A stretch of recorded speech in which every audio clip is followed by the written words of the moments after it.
ಪಂಚರಾಜ್ಯ ಚುನಾವಣೆಯ ಕಾವು ಒಂದು ಕಡೆಗಾದ್ರೆ ನಮ್ಮ ಕರ್ನಾಟಕದಲ್ಲಿ ಉಪ ಸಮರ ಇದೀಗ ಬಹಳ ರಂಗೇರ್ತಾ ಇದೆ. ಬಾಗಲಕೋಟೆಯಲ್ಲಿ ಈಗ ಶಕ್ತಿ ಪ್ರದರ್ಶನದ ಜೊತೆಗೆ ನಾಮಪತ್ರವನ್ನ ಸಲ್ಲಿಕೆ ಮಾಡೋದಕ್ಕೆ ಅಭ್ಯರ್ಥಿಗಳು ರೆಡಿಯಾಗಿದ್ದಾರೆ. ಕಾಂಗ್ರೆಸ್ ಮತ್ತು ಬಿಜೆಪಿ ಅಭ್ಯರ್ಥಿಗಳು ಉಮೇದುವಾರಿಕೆಯನ್ನ ಸಲ್ಲಿಕೆ ಮಾಡಲಿದ್ದಾರೆ. ಬಿಜೆಪಿ ಅಭ್ಯರ್ಥಿ ಮಾಜಿ ಶಾಸಕರಾಗಿರುವ ವೀರಣ್ಣ ಚರಂತಿಮಠ ಶಕ್ತಿ ಪ್ರದರ್ಶನವನ್ನ ಮಾಡ್ತಾ ನಾಮಪತ್ರ ಸಲ್ಲಿಕೆ ಮಾಡೋಕೆ ಮುಂದಾಗಿದ್ದಾರೆ. ಇವ್ರ ಜೊತೆ ಜಿದ್ದಿಗೆ ಬಿದ್ದಂಗೆ ನಾನೇನು ಕಮ್ಮಿ ಇಲ್ಲ ಅಂತ ಕಾಂಗ್ರೆಸ್ಸಿನ ಅಭ್ಯರ್ಥಿ ಉಮೇಶ್ ಮೇಟಿ ಕೂಡ ನಾಮಪತ್ರ ಸಲ್ಲಿಕೆ ಮಾಡಲಿದ್ದಾರೆ. ವಿದ್ಯಾಗಿರಿ ಸರ್ಕಲ್ನಿಂದ ಉಮೇಶ್ ಮೇಟಿ ಭರ್ಜರಿ ಮೆರವಣಿಗೆಯೊಂದಿಗೆ ಬಂದು ತಮ್ಮ ನಾಮಪತ್ರ ಸಲ್ಲಿಕೆ ಮಾಡಲಿದ್ದಾರೆ. ಈ ಸಂದರ್ಭ ಉಮೇಶ್ ಮೇಟಿಗೆ ಸಿಎಂ ಸಿದ್ದರಾಮಯ್ಯ ಮತ್ತು ಡಿಸಿಎಂ ಡಿಕೆ ಶಿವಕುಮಾರ್ ಸಾಥ್ ಕೊಡ್ತಾರೆ ಅಂತ ಗೊತ್ತಾಗ್ತಾ ಇದೆ. ಬಾಗಲಕೋಟೆಯ ಕಾಂಗ್ರೆಸ್ ಅಭ್ಯರ್ಥಿ ವಿಚಾರ ಕಾಂಗ್ರೆಸ್ಸಿಗೆ ಒಂದು ಕಗ್ಗಂಟಾಗಿ ಪರಿಣಮಿಸಿತು. ಬಿಕಾಸ್ ಮೇಟಿ ಅವರಿಂದ ತೆರವಾದ ಸ್ಥಾನ ಅದು. ಮೇಟಿ ಅವರ ಕುಟುಂಬದಲ್ಲೇ ಟಿಕೆಟಿಗೋಸ್ಕರ ಭಾರಿ ಫೈಟ್ ಇತ್ತು ಮೇಟಿ ಅವರ 4 ಮಕ್ಕಳ ನಡುವೆ.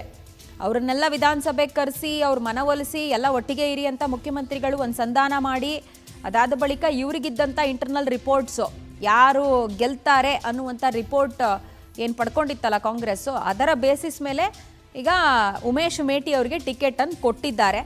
ಅವರು ನಾಮಪತ್ರ ಸಲ್ಲಿಕೆಯನ್ನು ಭರ್ಜರಿ ಶಕ್ತಿ ಪ್ರದರ್ಶನದ ಜೊತೆ ಮಾಡಬೇಕಂತ ತೀರ್ಮಾನವನ್ನು ಮಾಡಿದ್ದಾರೆ. ಇನ್ನು ಮಾಜಿ ಶಾಸಕರು ವೀರಣ್ಣ ಚರಂತಿಮಠ ಬಿಜೆಪಿಯ ಅಭ್ಯರ್ಥಿ ಕಳೆದ 2004ರಿಂದ ಕೂಡ ಬಂಡಾಯದ ಬಿಸಿಯನ್ನ ಕಾಣ್ತಿರುವಂತಹ ವೀರಣ್ಣ ಚರಂತಿಮಠ ಈ ಬಾರಿಯೂ ಕೂಡ ಬಂಡಾಯದ ಬಿಸಿ ಏನು ಹೋಗಲ್ಲ, ಆದರೆ ಹಿಂದುತ್ವ ಮತ್ತೆ ಬಿಜೆಪಿಗೆ ಗೆಲುವಾಗುತ್ತೆ ಅನ್ನುವಂಥ ವಿಶ್ವಾಸ ಅವ್ರು ಹೊಂದಿದ್ದಾರೆ. ಬೃಹತ್ ಮೆರವಣಿಗೆ ಮೂಲಕ ವೀರಣ್ಣ ಚರಂತಿಮಠ ತಮ್ಮ ನಾಮಪತ್ರ ಸಲ್ಲಿಕೆ ಮಾಡೋದಕ್ಕೆ ಸಿದ್ಧತೆಯನ್ನು ನಡೆಸಿಕೊಂಡಿದ್ದಾರೆ. ಇವತ್ತು ಬೆಳಗ್ಗೆ 11 ಗಂಟೆಗೆ ಬಿಜೆಪಿ ಅಭ್ಯರ್ಥಿ ತಮ್ಮ ಉಮೇದುವಾರಿಕೆಯನ್ನ ಸಲ್ಲಿಕೆ ಮಾಡಲಿದ್ದಾರೆ. ನಗರದ ಕಣವಿ ವೀರಭದ್ರೇಶ್ವರ ದೇವಸ್ಥಾನದಿಂದ ವೀರಣ್ಣ ಚರಂತಿಮಠ ಅವರ ಬೃಹತ್ ಮೆರವಣಿಗೆ ಆರಂಭ ಆಗುತ್ತೆ.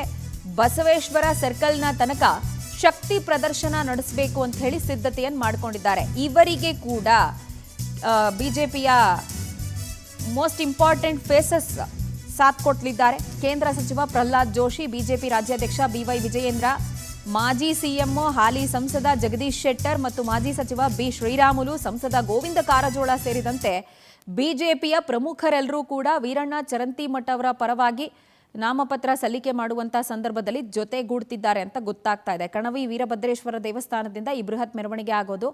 ಕಾಂಗ್ರೆಸ್ಸಿನ ಅಭ್ಯರ್ಥಿಗೆ ಸಿಎಂ ಮತ್ತು ಡಿಸಿಎಂ ಬರ್ತಿದ್ದಾರೆ. ಬಿಜೆಪಿ ಅಭ್ಯರ್ಥಿಗೆ ಕೇಂದ್ರ ಸಚಿವರ ಆದಿಯಾಗಿ ರಾಜ್ಯದ ಪ್ರಮುಖ ನಾಯಕರೆಲ್ಲ ಉಮೇದುವಾರಿಕೆ ಸಲ್ಲಿಕೆಗೆ ಸಾಥ್ ಕೊಡ್ತಿದ್ದಾರೆ.